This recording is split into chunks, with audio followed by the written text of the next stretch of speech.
A cabin near Jackson was featured in a popular Hollywood film during the 1950s. It's still standing and remains a popular tourist attraction.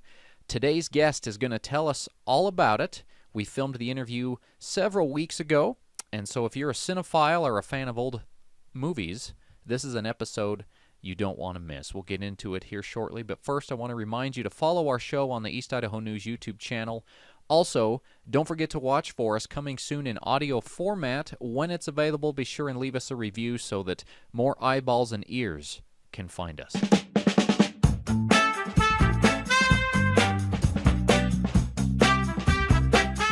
I have an expert with us today. Her name is Samantha Ford. She is the owner of a company called Turnstone Research. It's a company that she owns, and one of her clients is the History Jackson Hole Museum.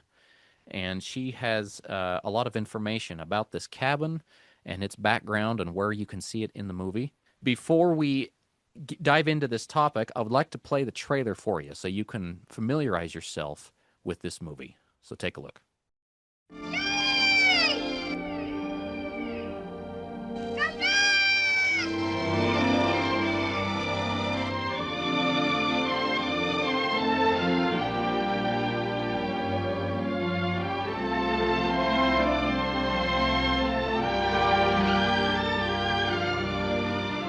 George Stevens, creator of such masterpieces as Giant and his Academy Award-winning A Place in the Sun, enlarges the scope of the screen with a motion picture whose monumental background is matched by the stature of its moving human drama. Drama that began when a mysterious stranger rode in from out of nowhere to play a decisive role in the lives of these rugged pioneers. You call me Shane. Shane, who attracted the woman with his quiet strength, who fascinated the boy with the glint of his gun. We'd all be much better off if there wasn't a single gun left in this valley. A gun is as good or bad as the man using it.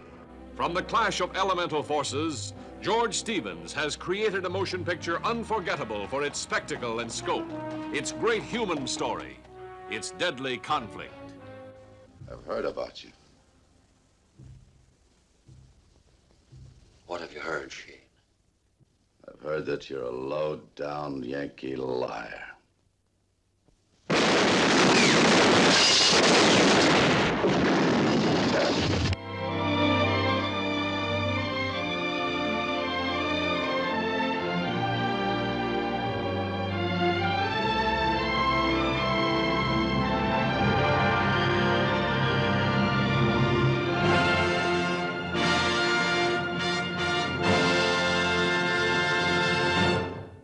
Okay, so this film, 1953 is when it was released. In April of 1953, filmed in and around Jackson. It's about an ex-gunfighter who comes in to this town, and there's a war going on between homesteaders and cattlemen.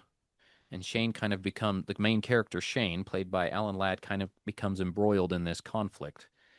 But as we were talking about, there are two cabins that are still standing in and around Jackson that were featured in this movie. One of them is in Kelly, which is about 5 miles outside of Jackson.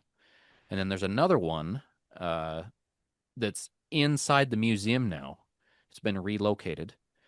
And it was another building in the movie at the time. But Samantha Ford is here to join us. Samantha, thank you so much for your time. Glad Thanks to talk for to you having today.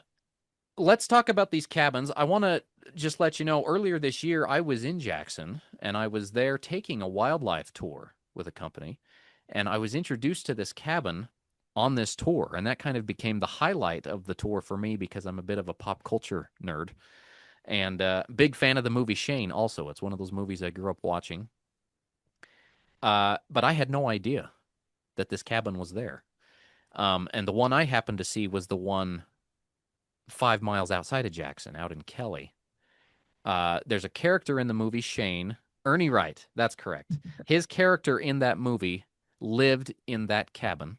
Samantha, you were telling me before we started recording that these cabins were actually built prior to the movie ever being filmed. What was the original purpose of these cabins? Why were they built originally? So there are two cabins, the one in Kelly. That one was built well before Shane arrived. That was built in about 1923. It was part of a homestead, originally the John Irwin homestead, and then later Luther Taylor. So people either know it as the Luther Taylor cabin or the Shane cabin. And then the other one that's at the museum, that was built in 1951 as a part of the movie set for the town. Okay, so there were some locals who lived there then. Yeah. Other than the fact that they owned this property, were they anyone of significance in the community, or were they just regular locals who lived there? Guess you could say both. Jackson Hole is a pretty small area, so the people who lived here who were pretty involved with their neighbors made names for themselves. But of the three men, John Irwin probably is the one that his story deserves to be told the most as the person who owned it first, I suppose. But he came to Jackson in 1909, and then shortly afterward, about 1911, Lincoln County was being formed. And he ran for county commissioner and won and earned a reputation of being a really nice guy. There's lots of articles about him in the newspaper, which is really interesting to read. How he was the county assessor. It was his job to go around and, put values on his neighbors' land so that they could then pay taxes on whatever those values were. But he was so universally liked that he never ran into any like negative reactions from anyone. They felt like he valued everyone well enough that they felt that it was fair. And then he also would advocate for the Jackson Hole area so that when it came time to get, payments for infrastructure and to get those taxes back for their civic needs, that John Irwin did a really good job of getting the money for Jackson Hole. And that after he got sick and unfortunately passed away, they felt like the next guy in that job wasn't doing a good, wasn't doing very well. So they really felt his loss. Let's talk about, some of these events surrounding the cabin itself. Even before the cabin. In your research, do you have any idea why Jackson was selected as the location for this movie, Shane?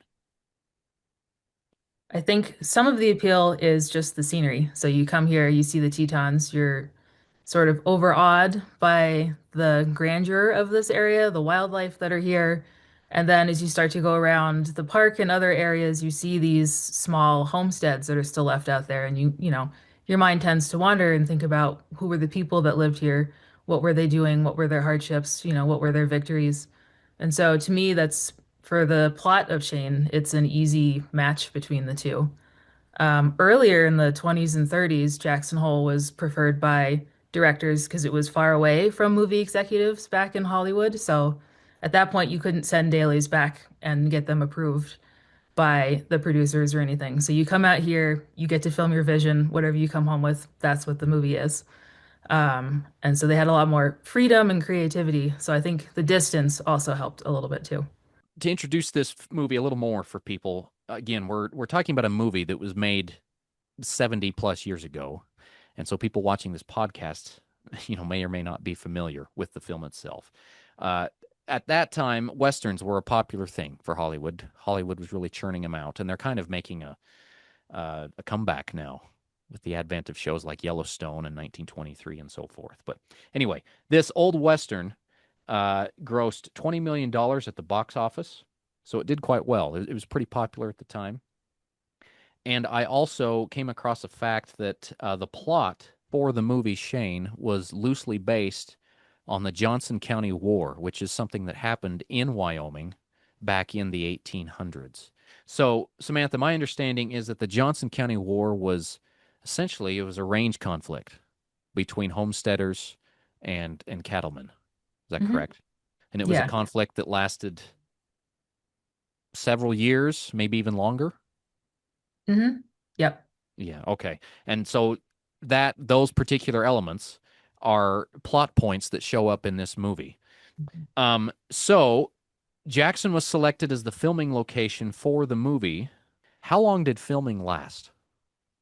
It lasted several months. It was a while. So everyone, the production crew arrived in July and then filming wrapped up in middle October. Okay. And George Stevens, that's a name we need to mention. He was the director of this movie. He might be if you're a film buff at all, George Stevens is a director you might be familiar with. He directed the movie Giant with James Dean and Rock Hudson. That's kind of one of his more well-known films. But anyway, this was George Stevens' project. Samantha, do you have any stories about the director or any of the cast members interacting with locals during the production of this movie? Oh yeah, there's a lot of stories that are still very present for a lot of people and families today.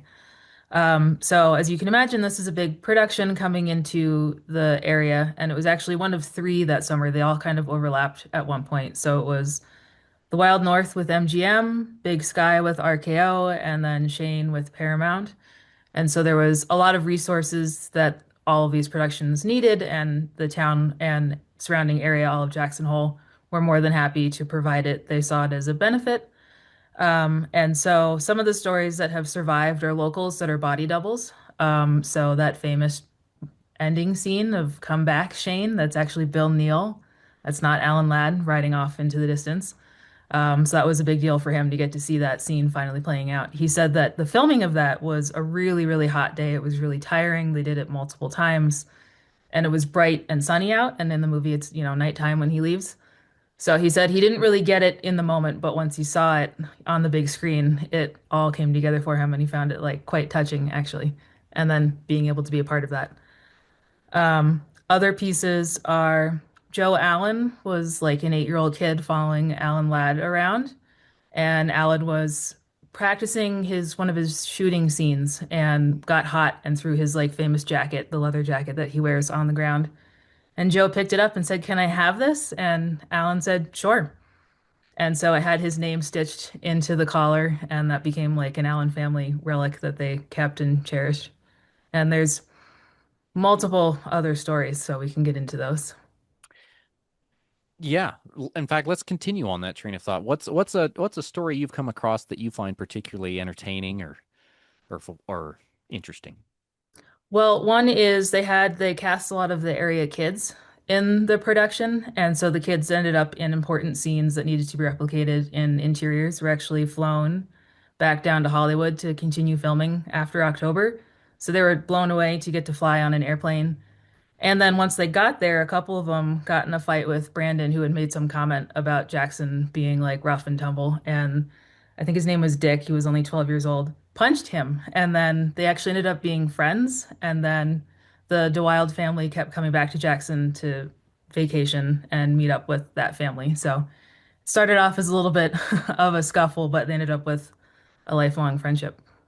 Yeah, that's cool. Is this individual or any other locals that were involved in the filming, are they still around, still in the area, Yeah, to I your think some of knowledge? them are, or at least their families are for sure. Yeah. No, that would be interesting. We might have to reach out to them and see if they remember much about that. Mhm.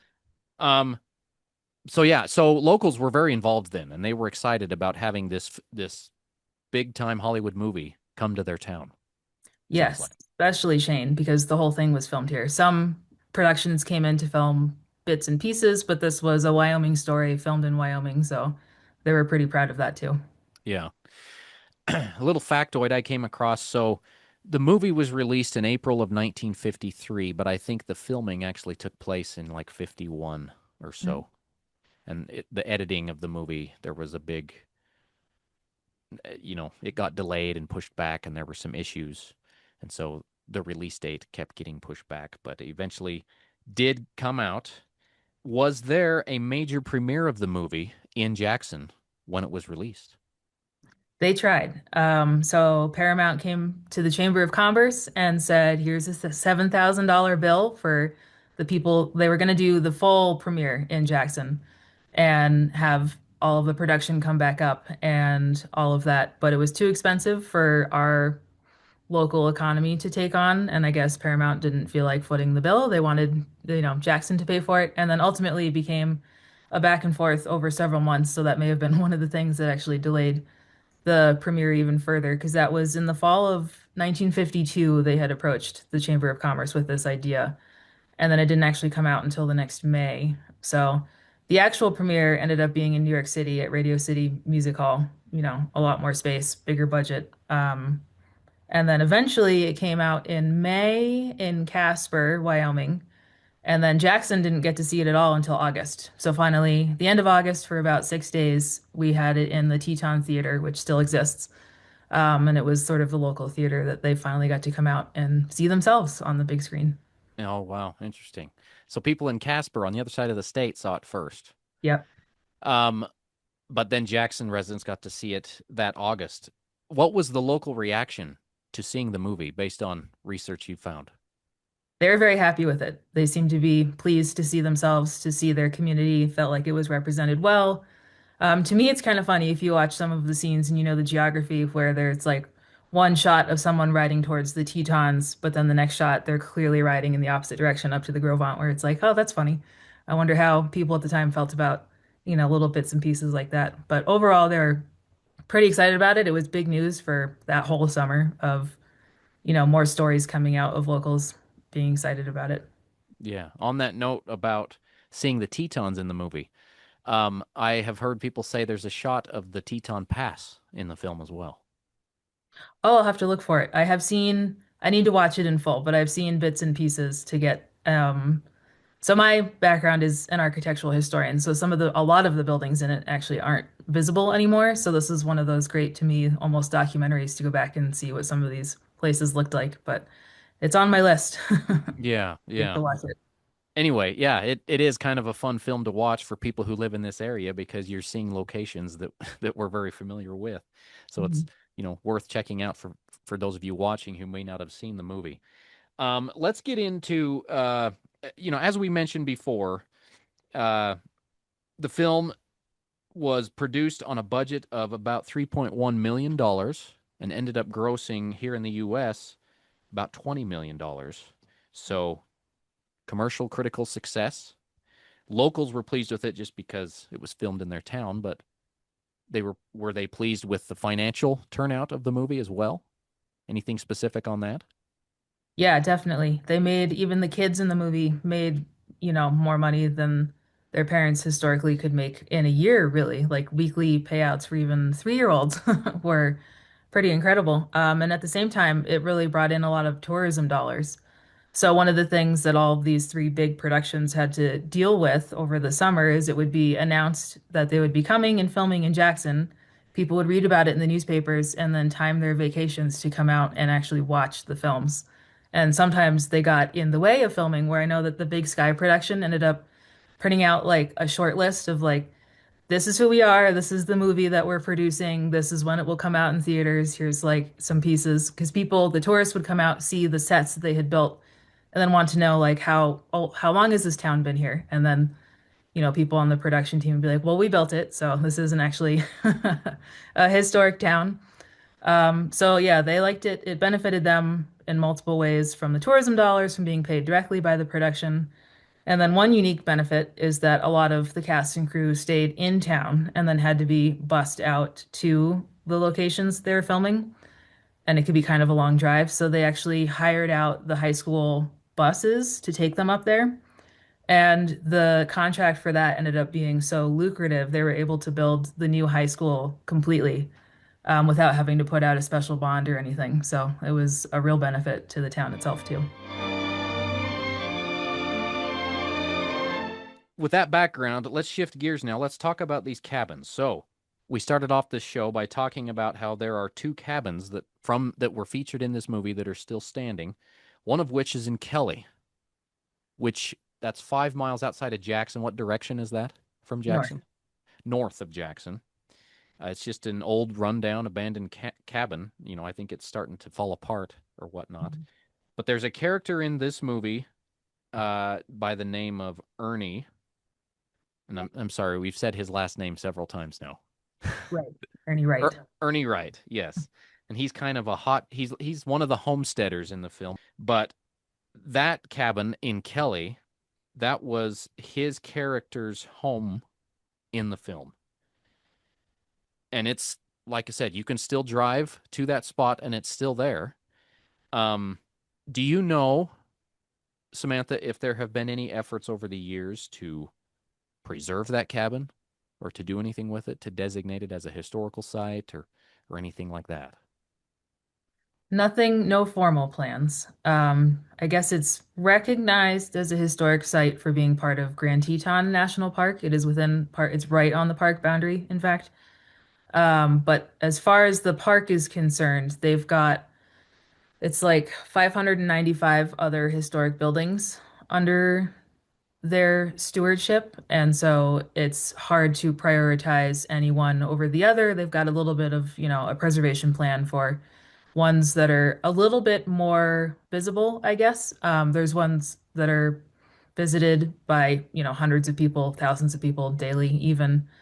And so these cabins in historic preservation, sometimes there can be sort of a point of no return where once a cabin becomes deteriorated enough and you have to replace most of it, is it still historic with the new materials?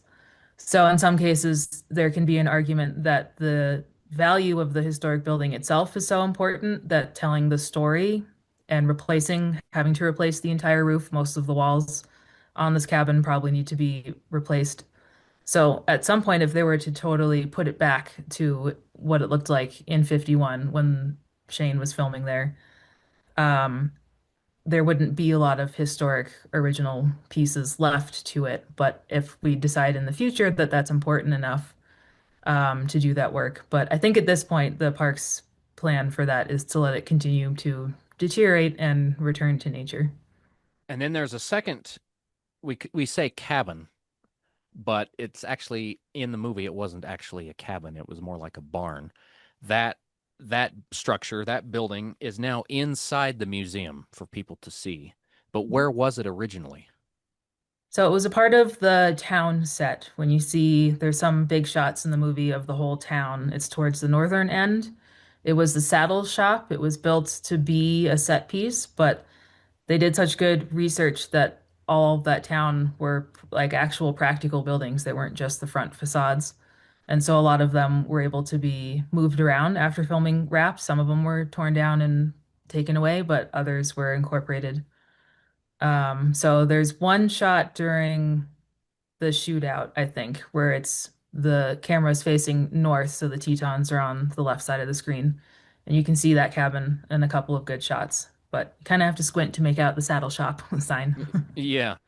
And by the way, speaking of that town site, they had the whole setup with the saloon and the store. What's the guy's name in there? There's a character in the film who owns a store, a general store.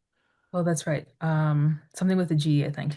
Yeah, Grafton. Grafton. Yes. That's who it is. So you have Grafton's store, you have the saloon, and there's a bunch of other buildings that you see. That that set, where was that located when they built that? That was located in the flats north of Moore Monroe. So Moore Monroe is still a site in the park today. It's one of the most populated, visited sites.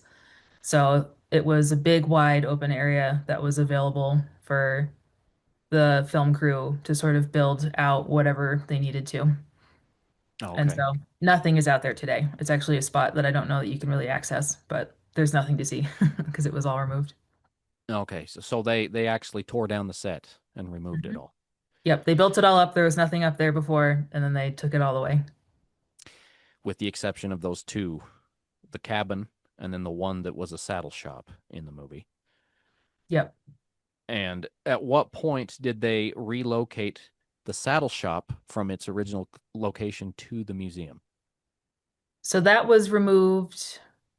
I'm assuming at the end of filming. I'm actually not totally sure when they came back because, mid to late October around here starts to be winter, sets in pretty quickly. So I don't know if they waited and came back and dismantled the next year, but pretty much as soon as filming was over, I mean, there was nothing really left. So that came back and was moved into Jackson. It's a little bit of a question mark from like where it was for the rest of the 1950s, 60s. We can pick up the story again. It's documented. It was up at Snow King, the ski area that's right in town, as a storage building. And then eventually they were redoing their base area. And so that cabin needed to be moved and they weren't sure what to do with it. And so in 2004, it came to live at the museum and they were able to preserve it as a piece of the film history that we have here. Okay. So filming wraps after just a few months. The film is released 2 years later. Once filming wraps on the movie, you said before they started filming, there were some families who lived there. So did the families just move back in once filming wrapped, or what happened to the cabins? Yeah, so the cabin that's north of Kelly, that was homesteaded by John Irwin, and then when he died, Luther Taylor purchased the property. The Taylors lived in, they were neighbors essentially, and Luther Taylor ended up selling it to Andy Chambers, who lived on Mormon Row, so another neighbor. And Chambers owned it in 51 when Paramount came out scouting, found that cabin, and Chambers had only used it as a lease property, essentially. People were sort of in and out after Luther sold it in 1948. And after filming wrapped, the Chambers family, at that point, this gets into like the larger Jackson Hole story. So in 1950, Grand Teton National Park was formed. And so the area of Mormon Row and where the cabin is became part of the park. So he ended up selling that parcel to the park because he didn't need it. And at that point, they were sort of pressuring a lot of the people, the inholdings that were there, especially in Mormon Row, to start to sell their land and move into town or move somewhere else. And so, since that wasn't a property that Andy Chambers was particularly attached to, it was only a lease. It became part of the park in 52 after filming had wrapped, and it's basically sat vacant since then. So, it's a testament to the builder for that thing sitting there for 80 years without any maintenance whatsoever, that it's any part of it is still standing. I know that movies are not your particular area of expertise, but as you have watched the movie in preparation for this conversation today, do you have a favorite scene? I think it would be hard to pick. So the Starrett family lives in a homestead that no longer exists. That was the Joe Pfeiffer homestead that was just east of Mormon Row. So to me, it's very cool to watch films like this and to see these buildings that I've done all this research on. I mean, I go out and visit the Shane cabin or the Luther Taylor cabin outside of Kelly almost every time that I'm in town because it's, a space that's changing, but it's also always the same. And so getting to go back and watch films like this, for me, it's almost like a documentary. There's buildings that aren't out there anymore behind the Luther Taylor cabin that you get to see in the scene of Ernie Wright talking about his pigs. And so to me, it's a really neat way to get to know this history that I have such a close relationship and to see it functioning. They did such a good job with authenticity, especially with Shane. They did their research. And so it's fun to see Ernie Wright walking in and out of the front door of that cabin and imagine as if that were John Irwin or Luther Taylor with his wife and kids and pigs and all of that. So anytime I get to see an old homestead functioning as if it were the real thing is pretty exciting. 70 years removed from this film. Here we are, 2025. Is it a film that locally is still talked about, or has it kind of faded from memory, or is it somewhere in between there? What's kind of how well has Shane hold up among people in Jackson? It has definitely held up. It's very much still present today. I mean, I still surprise people all the time when I say, the chain cabin is actually over 100 years old, and then their jaws drop and go, I had no idea. I thought that was just like a realistic film set.